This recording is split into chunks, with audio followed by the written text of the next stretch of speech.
안녕하십니까. 감출 수 없는 운명 41번째. 오늘은 여자를 잘못 만나 전 재산을 다 뺏긴 남자분 사주를 가지고 감출 수 없는 운명을 들여다보도록 하겠습니다. 오늘 사주풀이는 제게 상담 오셨던 분의 사연입니다. 먼저 어떤 사연인지 들어보시고 사주 속에 들어있는 운명을 들여다보도록 하겠습니다. 어느 날 중년 남자분께서 전화로 상담 예약을 하시고 정해진 시간에 상담을 오셨습니다. 상담 오신 주제를 여쭤보니 그분께서 다짜고짜 이렇게 말씀을 하시네요. 선생님, 제 사주팔자가 어떤 팔자인가요? 제 사주팔자가 어떤 사주팔자인지 너무 궁금하고 알고 싶어서 왔습니다. 라고 재차 말씀하시네요. 저는 속으로 사연이 있겠지 하고 그분의 사주를 뽑고 집중해 봅니다. 사주 안에서 일간이 이길 수 있는 게 하나도 없는 사주입니다. 그래서 그분께 사주에 대해 말씀을 드립니다.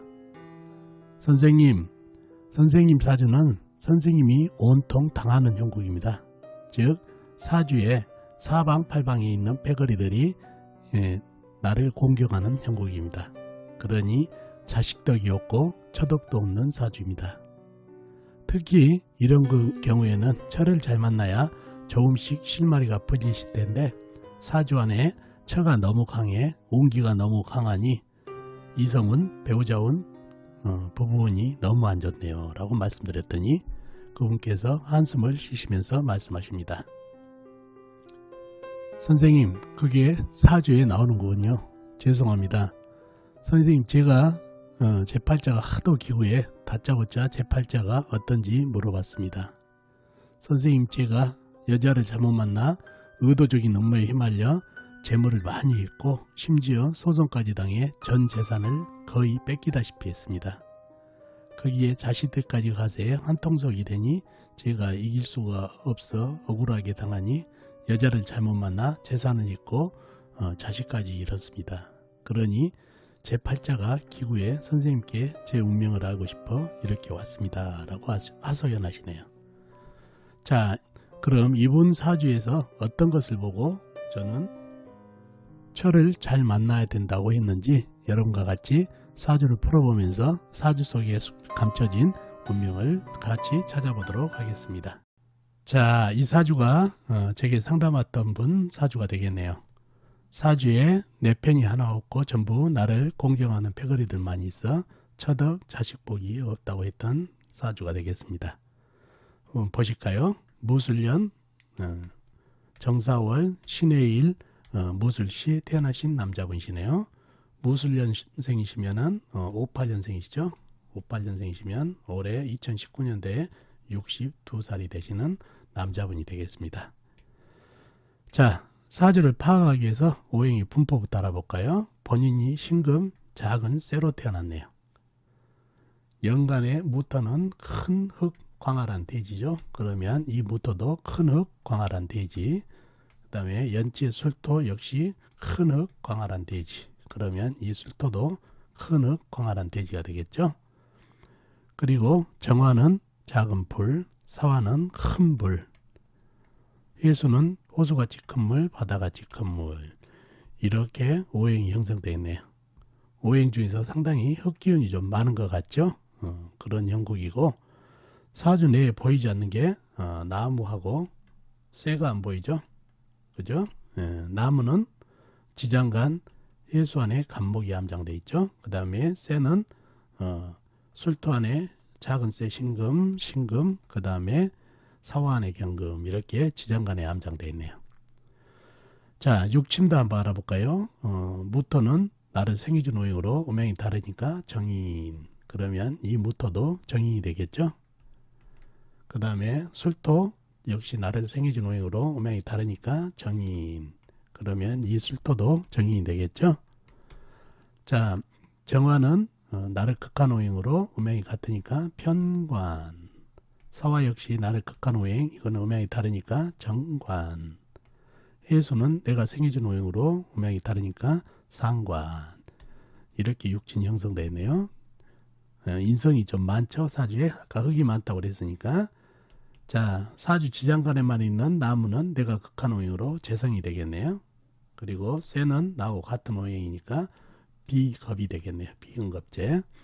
이렇게 오행과 육친이 형성되어 있습니다. 자, 사주의 형국을 파악하기 위해서 좀 더 깊이 들어가 볼까요? 작은 새 신금이 사화월에 태어났네요. 사화월은 여름이죠. 초여름. 여름은 불의 계절. 불은 나를 극하는 오행이니까 실령을 했네요. 실령을 했고, 자, 사주 강약을 파악하기 위해서 작은 새 신금의 내편을 찾아보자고요. 내편은 같은 쇠나 아니면 흙이 내편이 되겠죠. 자, 먼저 쇠를 찾아볼까요? 쇠는 본인 작은 쇠 외에는 나와 있는 게 전혀 없죠. 지장간에만 술토 안에 신금, 술토 안에 신금, 사화 안에 경금이 암장되어 있습니다. 다음에 흙을 볼까요? 흙은 연간에 큰 흙, 무토, 연지에 술토, 큰 흙, 광활한 대지가 힘을 보태고 있네요. 또 역시 시간에 무토, 큰 흙이 힘을 보태고 있고 시지, 술토, 큰 흙이 힘을 보태는 형국이네요. 상당히 큰 흙들이 힘을 보태고 있죠. 그 다음에 나와 있는 거고 사화 안에 무토, 그 다음에 해수 안에 무토, 흙이 제법 많은 형국입니다. 그래서 이렇게 큰 흙들이 나한테 힘을 보태고 있는 형국이고, 그 다음에 남의 편이라고는 작은 물 정화, 큰 물 사화, 호수같이 큰 물 해수가 남의 편이 되겠네요. 나를 도와주는 오행들이 무토, 술토, 무토, 술토 해서 제법 있고 지장간에도 무토들이 있는데 왜 이 사주가 내 편이 없다고 그랬을까요? 더 깊이 한번 들어가 보자고요. 자, 사주에 무토, 술토, 무토, 술토, 그 다음에 사화안에 무토, 해수안에 무토가 이렇게 흙이 많은데 토생금을 해주는 흙들이 많은데 왜 내 편이 없다고 그랬을까요? 신금은 작은 쇠예요. 작은 쇠. 보석, 칼, 카타칼 같은 정도, 낫, 도끼 이런 정도 적은 쇠인데 이 무토, 술토, 무토, 술토는 어떤 흙인가요? 광활한 대지, 산, 어마어마한 흙이죠. 이 많은 흙들이 작은 쇠에다가 생을 해주면 오히려 쇠가 묻혀버리죠. 토다금매. 흙이 쇠를 살려주는 게 아니라 오히려 죽여버리는 형국이라는 얘기죠. 토다금매라고. 그래서 이 흙들이 나한테 생을 주는 게 아니라 나를 극한다, 나를 죽이고 있다. 그래서 내 편이 아니에요. 그래서 이 사주는 신약한 사주가 돼버렸네요. 그죠? 그래서 사화안의 경금이 용신이 되겠고 흙들은 나한테 왼수가 돼버렸네요. 오히려 토다금매가 되니까. 다음에 이 해수를 보자고요. 이 해수가 여름에 상당히 꿀물이죠. 꿀물. 더위에 그리고 지글지글 끓는 흙들이 있고 그래서 이 해수가 흙에다가 물 주고 그 다음에 쇠 시켜주고 그 다음에 불 견제주고 아주 고마운 존재인데 힘이 어떤가요? 이 술토, 무토가 물을 맡고 있어요. 그리고 한여름이고 그리고 술토는 특히 열토단 얘기죠. 그러니 토국수를 더 잘할 수 있는 그런 형국이다 보니까 이 해수가 많이 말라버렸어요. 해수 안에 임수가 많이 말라버렸네요. 여름이고 이 흙에 묻혀가지고 그 다음에 금생수라도 해주면 좋을 건데 이 작은 쇠로 금생수 해준다는 거는 역부족이죠. 토다금매까지 되고 있어서 그래서 금생수도 잘 안 되고 있어서 해수 안에 임수가 상당히 힘을 많이 잃어버렸네요. 더군다나 사해충까지 됐네요. 원래 충이 되게 되면 물이 불을 이기게 됐는데 이 경우에는 오히려 물이 거의 더 고갈되는 충이 되어버리겠네요. 충으로 인해서. 그러니 해수 안에 임수보다는 무토하고 간목이 더 힘을 발휘하고 있다는 얘기예요. 그래서 사해충이 되면서 해중에 간목이 튀어나오면 어떻게 되나요? 이 신금이 제압이 되나요? 오히려 날부러지죠. 그죠? 그 다음에 그 사화 안에 병화가 나와가지고 병신 합수가 되나요? 물이 이렇게 쪼그라드는데 안 된다는 얘기예요. 그래서 해수 안에 임수가 본인이 살 길은 정임 암압을 해가지고 사는 길밖에 없어 암압을 해가지고 더욱 물이 쪼그라들면서 이 사주는 아주 조열한 사주가 돼버렸네요. 그러면은 물이 이렇게 조열한 사주가 되다 보니까 해중의 간목인 재성도 나한테 부담, 이 흙들도 나한테 부담, 이 불도 나한테 녹이려고 하니까 부담, 모든 게 다 부담이 돼버렸죠. 그래서 사주 내에 사방팔방이 나를 죽이려는 녀석, 나를 힘들게 하는 녀석으로 포진이 되어 있다는 얘기예요.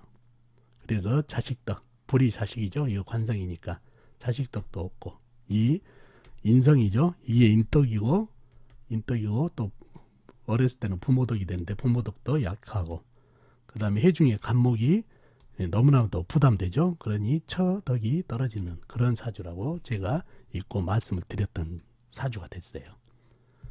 그래서 이 사주가 특히나 처덕이 상당히 떨어지는 사주죠. 사해충 보시죠. 혼파살,